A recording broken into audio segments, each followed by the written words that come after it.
Pada saat ini, raungan mengerikan di tubuh Qin Chen bergetar, dan gelombang aura pedang vertikal dan horizontal, dan paksaan yang tak dapat dijelaskan mengisinya. Di bawah, pedang raksasa transparan yang tak terhitung jumlahnya terus bergetar, mengaktifkan cahaya pedang yang menakutkan dari debutnya, dan banyak niat pedang yang terkandung di dalamnya semuanya datang untuk menyembah, seolah-olah menyembah dewa. Di cakram giok keberuntungan di alam semesta, penguasa pedang abadi terkejut. Melihat Qin Chen, dia tahu beberapa rahasia Qin Chen. Mungkinkah senior itu, gumamnya, tidak hanya master pedang abadi, tetapi pada saat ini, bahkan yang mulia penghancur bintang dan yang mulia Jiuyu memandang Qin Chen dengan kaget, menatap pelangi ilahi, merasa bahwa keadaan Qin Chen pada saat ini sedikit tidak normal. Meskipun Qin Chen menyebabkan gangguan besar di Laut Void Tide dan menimbulkan sensasi di surga, alasan utamanya adalah adanya teror di Laut Void. Hanya kekuatan top lainnya yang memperhatikan. Qin Chen sendiri ada di mata mereka, tetapi tidak membuat banyak perbedaan. Bahkan, karakter Venerable Half Step masih menjadi semut di mata mereka. Jika mereka tidak mengambil langkah ini atau melompat keluar dari aturan dunia, mereka hanyalah sampah. Namun, aura yang dipancarkan Qin Chen saat ini berada di luar Tianzun setengah langkah biasa. Bahkan membuat mereka merasa sedikit berdebar. Bukan kekuatan yang keluar dari Qin Chen, tetapi pedang misterius di tangannya, seolah-olah ada sesuatu yang akan dibangkitkan. Ah! Teriak Qin Chen dan menjaga lautan rohnya tetap bersih. Untungnya, dia memiliki metode rahasia jiwa seperti teknik terlarang jiwa surgawi untuk memastikan bahwa platform spiritualnya tidak ternoda. Jika tidak, di bawah kekuatan dingin yang mengerikan ini, Qin Chen pasti akan kehilangan akal sehatnya dan menjadi zombie. Pedang karat misterius diaktifkan. Qin Chen menatap Zhuge Rulong dengan tatapan berdarah, dan menebas dengan pedang. Ada cahaya yang mengerikan pada pedang karat misterius itu, memancarkan tekanan tertinggi, dan bahkan tubuh pedang itu bergetar, seolah hendak pecah. Pedang ini dipotong. Itu sungguh mengerikan. Niat pedang virtual di seluruh hutan prasasti pedang dibangkitkan, dan terus memadat pada Qin Chen, mengubahnya menjadi pedang raksasa yang menembus langit. Zhuge Rulong ketakutan, aura ini sangat mengerikan. Bahkan dia ketakutan. Namun, tidak peduli bagaimana dia berkata, dia juga seorang penguasa yang terhormat, dan membakar hidupnya, bagaimana dia bisa dengan mudah mundur, dia mengumpulkan kekuatannya, dan sungai takdir yang panjang dan mengerikan berkumpul di hadapannya. Pedang surgawi Qi menebas sungai takdir, dan raungan keras terdengar. Sungai takdir langsung terpotong berkeping-keping, dan energi pedang terus mengalir hampir tanpa hambatan. Zhuge Rulong terkejut. Dia tidak menyangka aura pedang itu sendiri akan memiliki kekuatan penghancur yang begitu mengerikan. Takdirnya yang kental dan pertahanan sungai yang panjang pada dasarnya tidak berguna, dan dia dengan cepat mundur untuk menghindari aura pedang. Tapi kecepatan energi pedang terlalu cepat, dan dengan ledakan, itu jatuh dan menebas tulang belikat Zhuge Rulong. Kali ini, Zhuge Rulong menjerit, darah berceceran, dan pedang karat misterius itu terlalu kuat, dan pedang itu sangat kuat sehingga dia hampir memotong separuh tubuh Zhuge Rulong. Pada saat kritis, kekuatan takdir melonjak dan misterius. Rusty Sword melawan, tapi Zhuge Rulong masih terluka parah, malu dan berlumuran darah. Orang-orang di bawah melihat bahwa mereka semua merasa tangan dan kaki mereka dingin. Kulit kepala mereka mati rasa, kaki mereka lunak, dan ada keinginan untuk jatuh ke tanah. Ya Tuhan, itu adalah orang terhormat yang terluka parah oleh Qin Chen. Meskipun Qin Chen pernah melukai Zhuge Rulong sebelumnya, itu hanyalah sebuah kecelakaan. Bagaimana semua orang bisa mempercayainya? Ini melawan langit, ini benar-benar melawan langit. Mata Zhuge Rulong dingin, dan dia tidak bisa melihat jejak kemarahan di wajahnya, beberapa sangat tenang. Jejak takdir terus melekat dan menjerat Zhuge Rulong. Dia dengan cepat mengeluarkan beberapa pil dan menelannya. Luka di tubuhnya sudah sembuh sedikit, tapi masih ada sedikit di atas lukanya. Kekuatan yin dingin terus-menerus mengikis darah dan dagingnya, mencegah lukanya sembuh. Tetapi pada saat ini, Zhuge Rulong tergerak, dan menatap pedang karat misterius di tangan Qin Chen. Apa asal-usul pedang ini? Perlu diketahui bahwa bahkan dua harta karun besar Zixiao Dou Siligong dan Tungku Pil 10.000 Dao Qingjin tidak dapat melukainya, tetapi pedang misterius ini melukainya, dan itu juga memindahkan seluruh aura di hutan monumen pedang. Tiba-tiba, Zhuge Rulong ketakutan, dan sosoknya mengalami kemunduran. Dengan pedang menebas Zhuge Rulong, Qin Chen tidak ragu-ragu, dan bergegas ke kedalaman hutan prasasti pedang. Dalam benak Qin Chen, kekuatan dingin melonjak, dan desakan pedang karat misterius itu terlalu berpengaruh padanya. Aura dingin dan dingin akan membanjiri pikirannya, menyihir jiwanya, dan menginginkan seluruh jiwanya dan esensi serta darahnya ditelan. Zhuge Rulong marah dan melihat Qin Chen mundur dengan kasar, dan segera mengejarnya. Qin Chen terus maju di kedalaman hutan prasasti pedang. Faktanya, dia sudah mengambil keputusan segera setelah dia mengeluarkan pedangnya, untuk tidak melawan Zhuge Rulong, bahkan jika Rust Sword yang misterius diaktifkan. Karena, pertama-tama, dia tahu betul kengerian pedang karat misterius itu. Meski bisa meledak dengan kekuatan dahsyat, pedang selalu ingin melahap jiwa dan darahnya. Di masa lalu, ketika tingkat kultivasi Qin Chen meningkat, Qin Chen itu juga dapat menekan pedang karat misterius. Tapi kali ini, Qin Chen langsung menggunakan darahnya untuk memacu pedang karat misterius, yang secara langsung menyebabkan pedang karat misterius pulih dalam sekejap. Qin Chen tahu bahwa bahkan jika dia memiliki teknik terlarang jiwa surgawi, itu mungkin tidak bisa menahannya terlalu lama. Terlebih lagi, semakin kuat pedang karat misterius itu, semakin jantung Qin Chen berdebar-debar, karena jika pedang karat misterius itu dipulihkan, bahkan yang mulia dapat dipotongnya, bagaimana dia bisa menolaknya, yang hanya mendiang guru suci.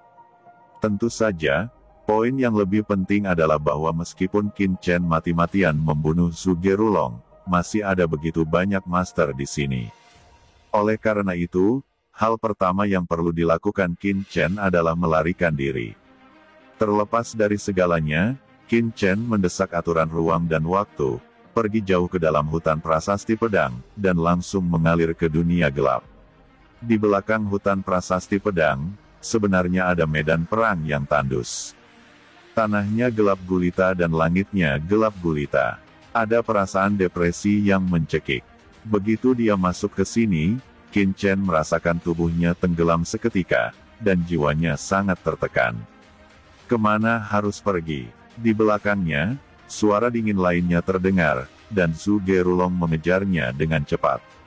Ketika Qin Chen pergi, Yang Mulia Penghancur Bintang dan Yang Mulia Jiuyu juga menghentikan pertarungan mereka dan menyapu kembali ke hutan prasasti pedang, melacak Qin Chen. Tujuan mereka adalah untuk menangkap Qin Chen. Di hutan pedang, banyak master, termasuk 5 Raja Iblis besar, juga mengikuti satu demi satu, tidak lagi tinggal di hutan pedang ini. Hanya saja orang bijak yang hebat baru saja pergi. Tidak jauh dari sana, pintu kehampaan tiba-tiba terbuka, dan aura menakutkan melonjak dari pintu kehampaan. Sosok yang berlama-lama dengan aura menakutkan keluar dari pintu kehampaan. Begitu sosok ini muncul, tampaknya tingginya ratusan juta kaki, dengan kekuatan untuk menekan segala sesuatu yang tersisa, menakutkan, dan tidak dapat dijelaskan. Itu adalah Yang Mulia lainnya. Sosok itu bergumam, "Hah, tampaknya baru saja terjadi pertempuran besar di sini, dan ini adalah pertempuran tingkat Sun." Kata Palace Master Yaomi mengerutkan kening dan merasakan perubahan di sini. Dalam persepsinya, ada kekuatan yang sangat menakutkan yang melonjak di sini, dan yang tersisa hanyalah nafas yang mulia. Tiba-tiba, mata Palace Master Yaomi memadat, dan dia memikirkan aturan waktu.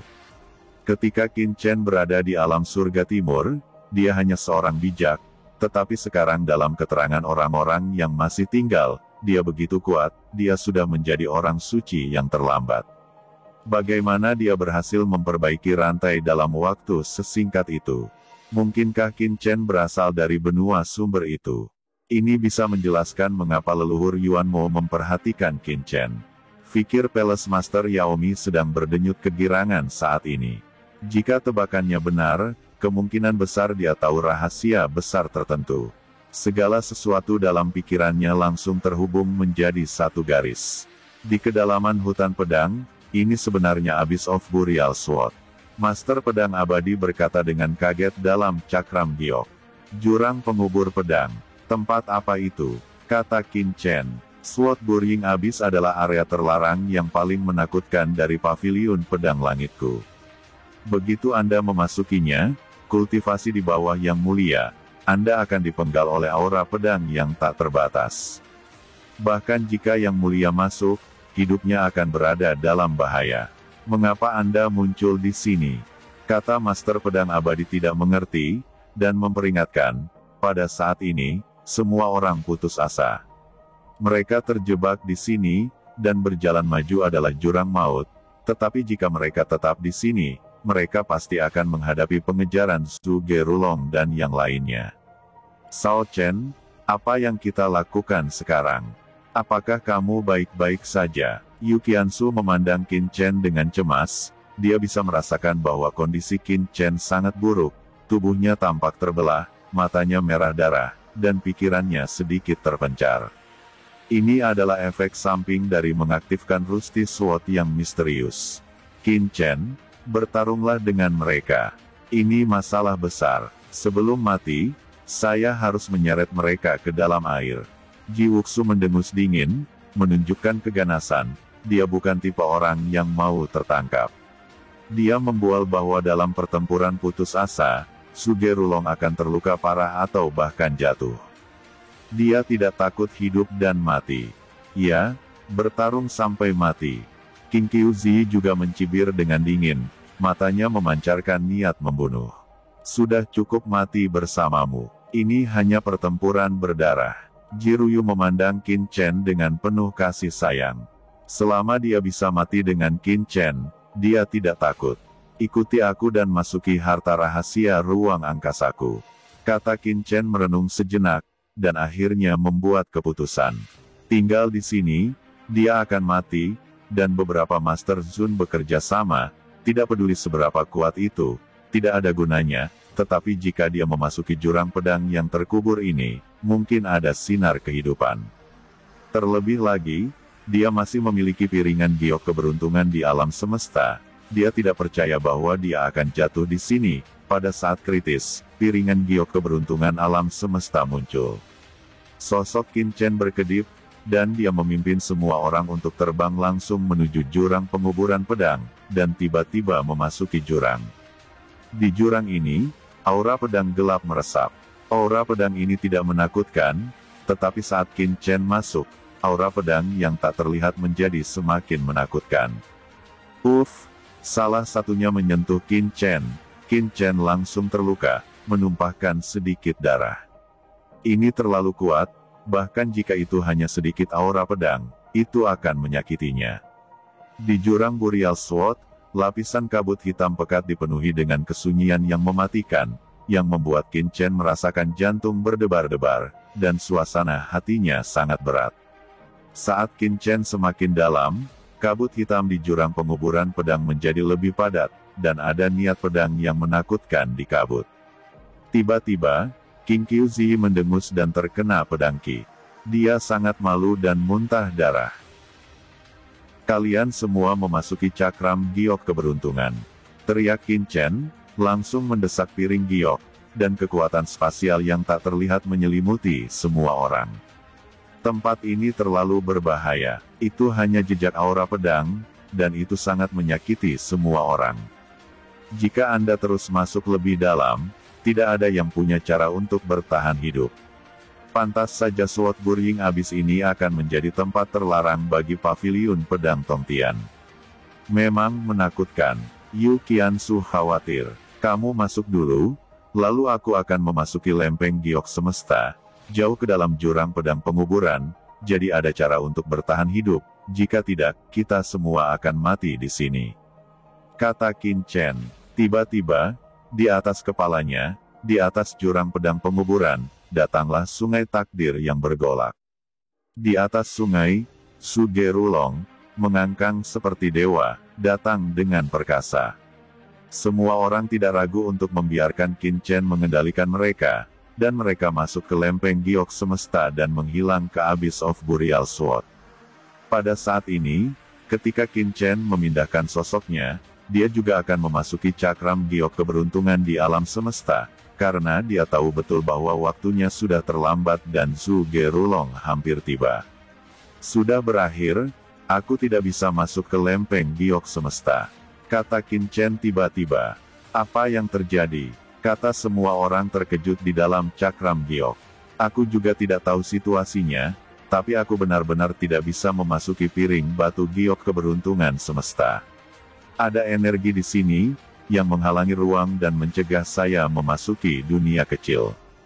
Kata Qin Chen dengan wajah jelek, dan dia tidak tahu secara spesifik.